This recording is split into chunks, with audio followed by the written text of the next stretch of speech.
नमस्ते दोस्तों, आप हमारे YouTube चैनल रामचंद्र काजला पर हैं। आपका बहुत बहुत स्वागत। तो दर्शकों, आज हम आकवा गांव में आए हुए हैं।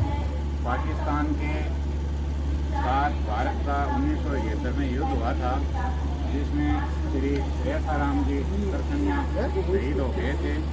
आज उनकी मूर्ति का अनावरण हुआ है और राजकीय उच्च माध्यमिक विद्यालय आकवा का नामकरण भी इनके नाम से ही है। तो आज हम शहीद रेखाराम जी को श्री आनंदीलाल जी शारीरिक शिक्षक, राजेंद्र कुमार शर्मा, इंद्रपाल सिंह जी आर्य सब मिलकर के माल्यार्पण कर रहे हैं, शहीद का सम्मान कर रहे हैं और आकर के आशीर्वाद दे रहे हैं।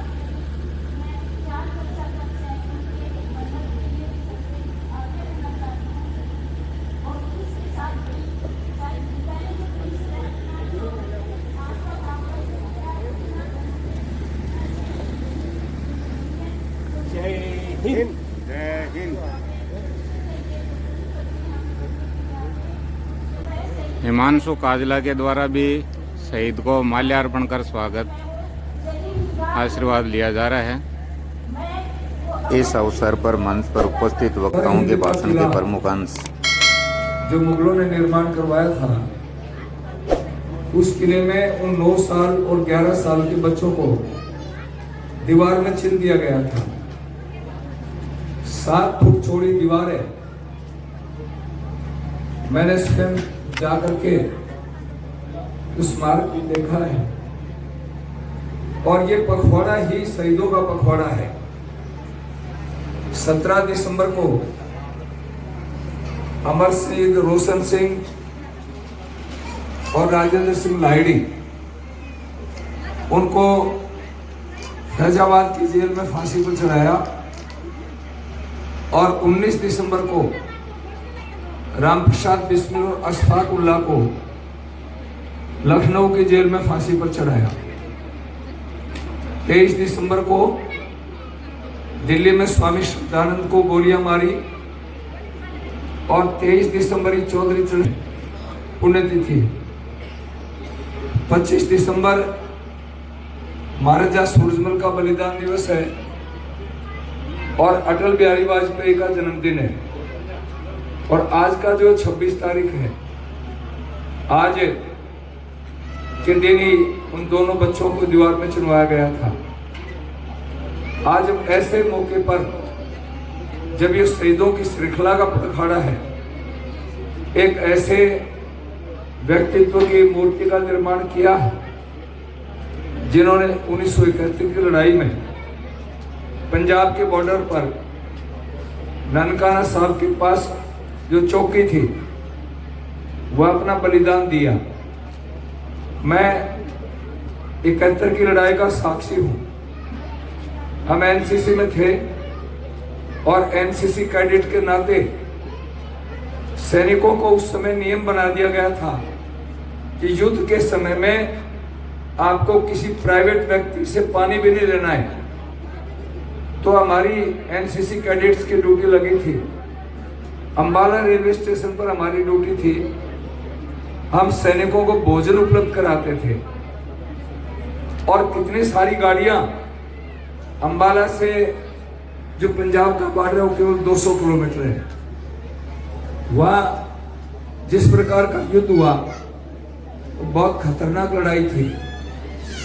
कितने सारे लोग उस युद्ध में काम आए और यदि रेखाराम जी जैसे नौजवान बॉर्डर पर नहीं होते तो फाजिल्का बॉर्डर से नदी के पुल को तोड़ करके सेना फाजिल्का के पास आ गई थी।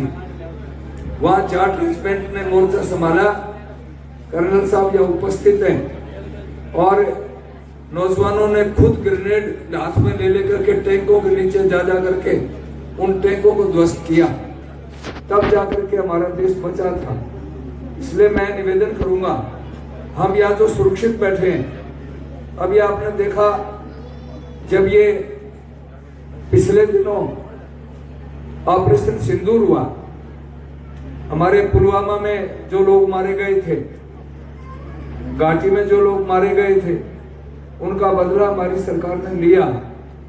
उसमें पाकिस्तान की ओर से 1000 मिसाइल और ड्रोन छोड़े गए, लेकिन हमारी सेना इतनी सतर्क है, हमारे साइंटिस्ट, हमारे वैज्ञानिक, हमारे देश की सेना ने ऐसे हथियार बना लिए, 1000 हथियारों में से 1000 ड्रोन और मिसाइलों में एक भी मिसाइल भारत की धरती पर नहीं गिर पाई, उसको आकाश में भून दिया गया।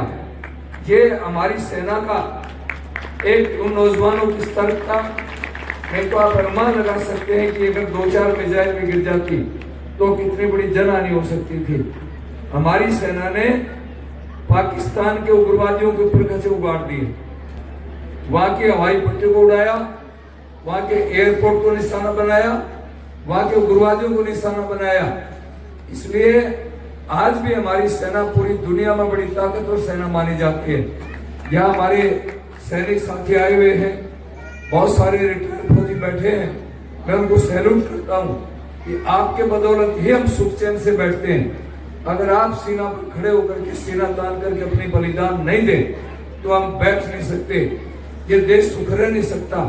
तो इसलिए हम सबको उनको प्रणाम करते हैं। और शहीद वीरांगनाएं उपस्थित है, जैसे कि बताया गया, ये भाई बैठा है, कोख में बालक को लिया और उसके बाद में किस तरह से परिवार को पाला होगा, आप अनुमान लगा सकते हैं। मैं इस वीरांगना बहन को भी प्रणाम करता हूँ, नमन करता हूँ, और आप सभी भाइयों से निवेदन करूंगा, हमें इन सैनिकों का सम्मान करना चाहिए। परिवार के लोगों ने जो मेहनत करके आप सब लोगों को उठा करके ये कार्यक्रम करवाया है, मैं परिजनों को निवेदन करूंगा कि आपने अपने इस बेटे ने अपने पूज्य पिताश्री की स्मृति में बहनों ने और परिवारजनों ने ये मूर्ति बना के आप उनके ऋण से कुछ हल्के हुए हैं। पुत्र उसी को कहते हैं जो पिता का नाम उज्जवल कर दे, पिता का नाम ऊंचा कर दे। सुपुत्र उसको कहते हैं जो पिता का मान रखे, और कुपुत्र उसको कहते हैं जो पिताजी के नाम को डुबो दे। तो आज आपने सुपुत्र कहलाने का हक प्राप्त किया है। मेरी बहुत बहुत शुभकामनाएं हैं। मैं शहीद को नमन करता हूँ। धन्यवाद। जय भारत। शहीद रेखाराम जी को शीश झुका के प्रणाम करता हूँ, और हमारे शहीद वीरांगना और शहीद परिवार, उनको भी मैं हाथ जोड़ के नमन करता हूँ। और मेरे सामने विराजमान सभी गांव के बुजुर्गों, नौजवान दोस्तों, माताओं, बहनों, प्यारे प्यारे बच्चों, मैं जहां भी शहीद के प्रोग्राम में जाता हूँ, सब जगह हाथ जोड़ के प्रार्थना करता हूँ। शहीद जो है ये देवताओं के देवता है, इनसे बड़ा देवता धरती पे और कोई भी नहीं।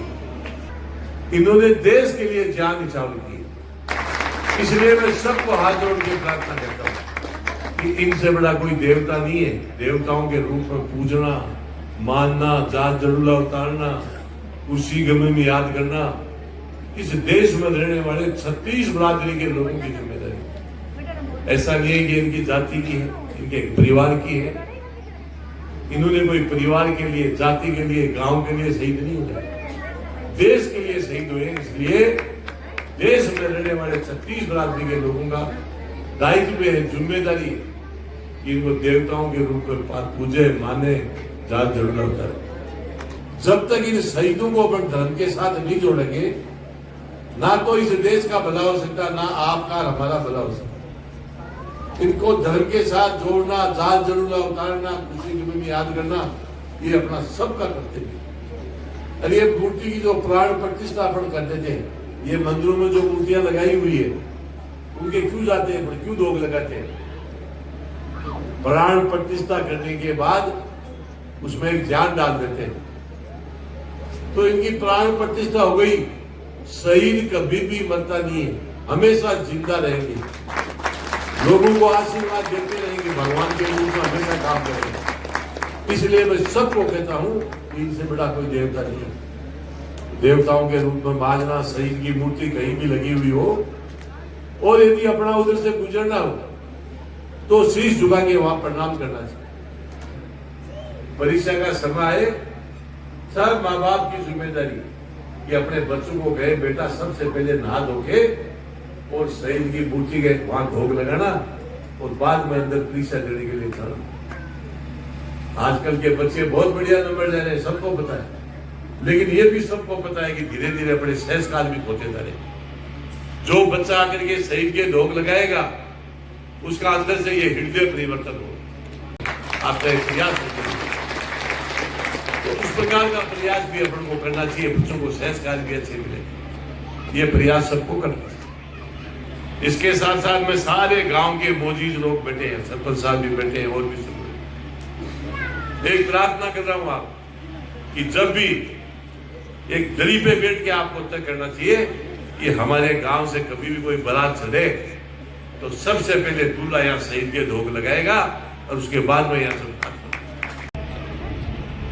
एक कंपनी कमांडर थे, सेकेंड वर्ल्ड वार चल रहा था पूरे विश्व में, और कंपनी कमांडर थे मेजर साहब। ये ओरिजिनल घटना आपके सामने रख रहा हूँ, इतिहास में लिखी हुई, सारे सेना के लोग यहाँ बैठे।